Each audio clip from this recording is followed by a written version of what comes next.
इस वीडियो में हल करेंगे कार्यपत्रक 45। इसका जो हमने कार्यपत्रक 1 से लेकर के 44 तक के जितने भी प्रश्न हैं सभी को हल कर लिया है। अगर आपने देखा तो आप देख सकते हैं, आपको जो लिंक इसी वीडियो के डिस्क्रिप्शन में मिल जाएगा, तो आप वहाँ से जा कर के देख सकते हैं। तो जैसा कि यहाँ पे हम लोग देखेंगे कि कार्यपत्रक 45 में जो दिया गया है 9 गुना 5 बराबर 45, तो 45 भाग 5 बराबर 9 तथा 45 भाग 9 बराबर 5। ठीक है, तो देखिए यहाँ जो प्रश्न दिए गए हैं, तो इस प्रश्न को यानी कि यहाँ पे दिया हुआ है संख्या में, और यहाँ पे इसको जो है ना भाषा में दिया गया है। तो इसको क्या करना है कि भाग और गुना के विपरीत रूप को ध्यान से समझना है। ठीक है, तो जैसा कि यहाँ पे हम लोग देखेंगे कि दिया हुआ है एक कक्षा में 9 बेंच है, यदि प्रत्येक बेंच पर 5 बच्चे बैठे हैं तो कक्षा में कुल कितने बच्चे हैं। तो यहाँ पे हम लोग क्या करेंगे कि इसको जो हम लोग लिखेंगे 9 गुना में 5। देखिए 9 को गुना कराया गया 5 से तो 45 हो जाता है। ठीक है, इसके बाद जो है यहाँ पे उसी प्रकार से दिया हुआ है एक कक्षा में 45 बच्चे हैं, एक बेंच पर 5 बच्चे बैठे हैं, कुल कितने बेंचों पर बच्चे बैठे हुए हैं। तो इसके लिए हम लोग क्या करेंगे कि 45 में जो 5 से भाग करा देंगे। ठीक है, यानी कि 45 भाग 5 तो कितना हो जाएगा, 9 हो जाएगा। अब आगे जो देखें कि एक कक्षा में 45 बच्चे 9 बेंचों पर बैठे हैं, सभी बेंचों पर समान संख्या में बच्चे बैठे हैं, तो बताइए प्रत्येक बेंच पर कितने बच्चे बैठे हैं। तो इसके लिए हम लोग क्या करेंगे, यहाँ पे बिल्कुल ही 45 को क्या करेंगे, भाग करा देंगे किससे, 9 से। तो देखिए 9 के पहाड़े में 45 आता है 5 बार में। ठीक है, तो इस तरीके से जो यहाँ पे ये प्रश्न दिया था इसको हल करना था। और ठीक यहाँ पे जो नीचे हम लोग देखेंगे जो कि प्रश्न दिया गया है, अब आप भी ऊपर दिए हुए विवरण के आधार पर नए प्रश्न बनाइए और हल कीजिए। जैसा कि यहाँ पे दिया हुआ 8 गुना में 7 बराबर 56, तो 56 भाग 8 बराबर 7 तथा 56 भाग 7 बराबर 8। तो इसको हम लोग को कुछ करना है नहीं। देखिए यहाँ पे जो है प्रश्न ये जो दिया हुआ है, ठीक है, तो यहाँ पे जहाँ जहाँ पे संख्या दिया हुआ है ना, तो वहाँ वहाँ पे हम लोग क्या करें, संख्या को बदल देंगे। ठीक है, जैसे कि एक कक्षा में 9 बेंच है, तो हम लोग यहाँ पे क्या करें, एक कक्षा में 8 बेंच है। ठीक है, यहाँ पे 8 है तो यहाँ पे लिख देंगे 8 बेंच है, यदि प्रत्येक बेंच पर 5 बच्चे बैठे हैं तो यहाँ पे 5 हटा करके यहाँ पे लिख देंगे 7 लिख देंगे। ठीक है, तो आप जो यहाँ पे क्या कीजिए, इसी के आधार पे यानी कि यहाँ पे संख्या बदल देना है। ठीक है ना, कुछ करना है नहीं इसमें खास। तो चलिए यहाँ पे हम लोग इसको भी कर लेते हैं हल। जैसे कि यहाँ पे हम लोग लिखेंगे एक कक्षा में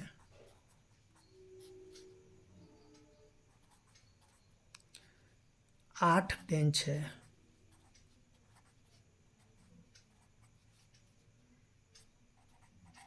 यदि प्रत्येक बेंच पर 7 बच्चे बैठे हैं तो कक्षा में कुल कितने बच्चे हैं।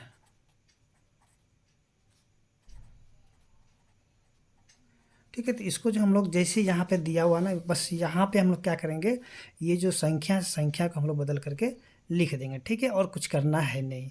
तो यहाँ पे हम लोग कर देंगे 8 गुना में 7 बराबर 56। ठीक है, अब यहाँ जो हम लोग देखेंगे फिर से, यहाँ दूसरा जो बॉक्स में दिया गया है, तो यहाँ पे फिर से क्या करेंगे, 45 को हटा करके यहाँ पे लिख देंगे 56, और ये जो 5 है तो 5 को हटा के हम लोग लिख देंगे 8। ठीक है, उसके बराबर में यहाँ पे लिख देंगे 7 लिख देंगे। ठीक है, यहाँ पे बना करके। तो चलिए यहाँ पे जो है इसको भी हल कर लेते हैं। चलिए यहाँ पे हम लिखेंगे नहीं, थोड़ा सा जगह छोटा हो जाता है और लिखने में थोड़ा सा गंदा हो जाता है। ठीक है, तो इसको हम लोग अलग पेज पर लिख लेते हैं। तो देखिए यहाँ पे जो हम लोग क्या करते हैं, इसको लिख लेते हैं जैसे जैसे दिया हुआ है। ठीक है, तो एक कक्षा में 56 बच्चे हैं,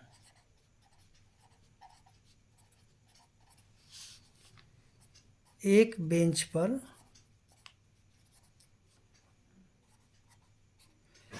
कितने बच्चे हैं? 8 बच्चे हैं। 8 बच्चे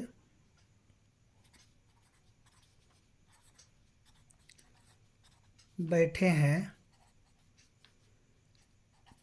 कुल कितने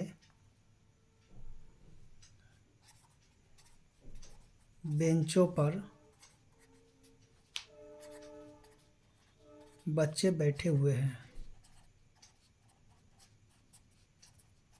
ठीक है, तो इस तरीके से हम लोग इसको लिख लेंगे यहाँ पे, ये वाला दूसरा बॉक्स के लिए।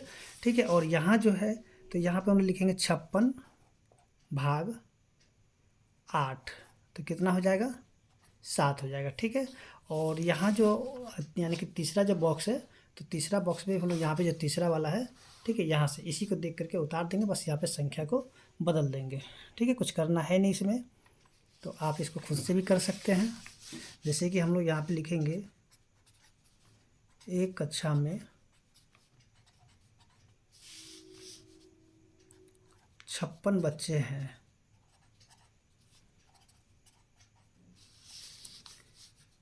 इसके बाद जो है यहाँ पे कितना है? 7 बच्चे, सॉरी यहाँ पे ये नहीं लिखेंगे, यानी कि 7 बेंचों पर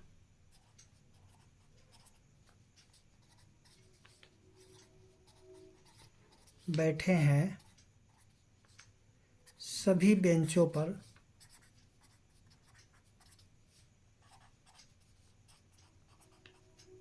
समान संख्या में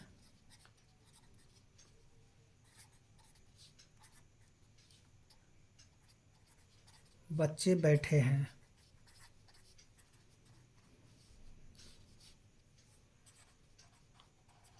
बताइए प्रत्येक बेंच पर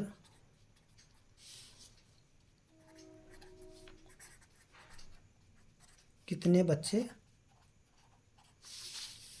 बैठे हुए हैं, बैठे हैं। ठीक है, तो इस तरीके से हम लोग यहाँ पे लिख देंगे। ठीक है, कुछ करना है नहीं। अब यहाँ से फिर से लिखेंगे 56 भाग 7 बराबर 8 हो जाएगा। ठीक है, तो इस तरीके से जो कार्यपत्रक 45 है हल हो चुका है, और उम्मीद करते हैं कि आपको समझ में आ गया होगा। और अभी जो हम लोग देखेंगे कार्यपत्रक 46 में, देखिए 46 में जो दिया हुआ हल कीजिए प्रश्न संख्या 1 में, यानी कि क में दिया हुआ 30 फूलों से 6 फूलों में कितने समूह बनेंगे। तो यहाँ पे देखिए, यहाँ जो है ना टोटल कितने फूल है?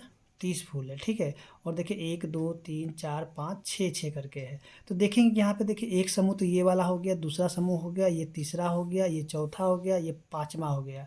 यानी कि 30 फूलों से 6 फूलों के सब कितने समूह बनेंगे? तो 1 2 3 4 5, तो यहाँ पे हम लोग उत्तर में क्या लिखेंगे? 5। ठीक है, ऐसे ही यहाँ पे दिया होगा 24 लड्डू से 4 लड्डू के कितने समूह बनेंगे? तो देखिए 1 2 3 4 है, तो 4 वाला कितने? 1 2 3 4 5 6, तो यहाँ पे कितने हो जाएंगे? 6 हो जाएंगे। इसके बाद जो है यहाँ पे यानी कि प्रश्न संख्या 2 दिया हुआ है। पहले प्रश्न को समझते हुए आगे के प्रश्नों को दोनों तरीक़ों से हल कीजिए। तो यहाँ पे जो देखेंगे कि ये जो भाग दिया हुआ है, ठीक है, और भाग जो है ना 2 तरीक़ा से बनाया गया है। एक तरीका है घटाकर देखना, और दूसरा तरीका जो है पहाड़ा विधि। ठीक है, तो हम लोग क्या करेंगे कि यहाँ पे जो है यानी कि घटाकर देखने का जो विधि है, और दूसरा जो है पहाड़ा विधि है, तो इन दोनों तरीक़ों को, यानी इन दोनों तरीक़ों से हम लोग क्या करेंगे, ये जो अगला प्रश्न है इस प्रश्न को हम लोग हल करेंगे। ठीक है, क्योंकि ये जो प्रश्न है यहाँ पे इसको हल किया गया। कैसे हल किया? देखिए 16 है, और यहाँ पे क्या है 16 यानी कि 4 है। ठीक है, तो देखिए 16 है, सबसे पहले इसमें से घटाने के वाला जो विधि है, यानी 16 में से 4 घटाए तो 12 हो गया, फिर से 12 में से 4 घटाए, देखिए इसी 12 को यहाँ लिखना है, तो 12 में से 4 घटा के 8 हुआ, फिर 8 में से 4 घटाए तो 4 हो गया, फिर 4 में से 4 घट के यानी कि 0 हो गया। यानी कि यानी कि हमें जो है ना तब तक के घटाते रहना है कि जब तक कि वो जीरो ना आ जाए, ठीक है। जब तक वो जीरो नहीं आएगा तब तक उसे छोड़ना नहीं, यानी कि जब तक वो घटते रहेगा उसको घटाते रहेंगे, ठीक है। और दूसरा पहाड़ा विधि यहाँ पे दिया हुआ है, यानी कि 16 को बीच में रख के 4 से भाग किया तो 4 के पहाड़ा में 16 आता है 4 बार में, तो यहाँ 4 से 4 4 हो गया और यहाँ 16 से 16 कट गया, ठीक है। तो यहाँ पे जो दिया हुआ है, तो अब जो है यहाँ पे हम लोग देखेंगे कि दिया हुआ 18 पेंसिलों को 3 डब्बों में बराबर संख्या में रखती है, तो प्रत्येक में कितनी पेंसिलें होगी, यानी कि तरीका 1 है घटाकर देखना, तरीका 2 है पहाड़ा विधि। तो चलिए हम लोग यहाँ पे तरीका 1 जो दिया गया है यानी कि घटाकर देखना, तो उसी तरीके से हम लोग पहले इसको हल कर लेते, यानी कि 18 भाग में 3 दिया हुआ है।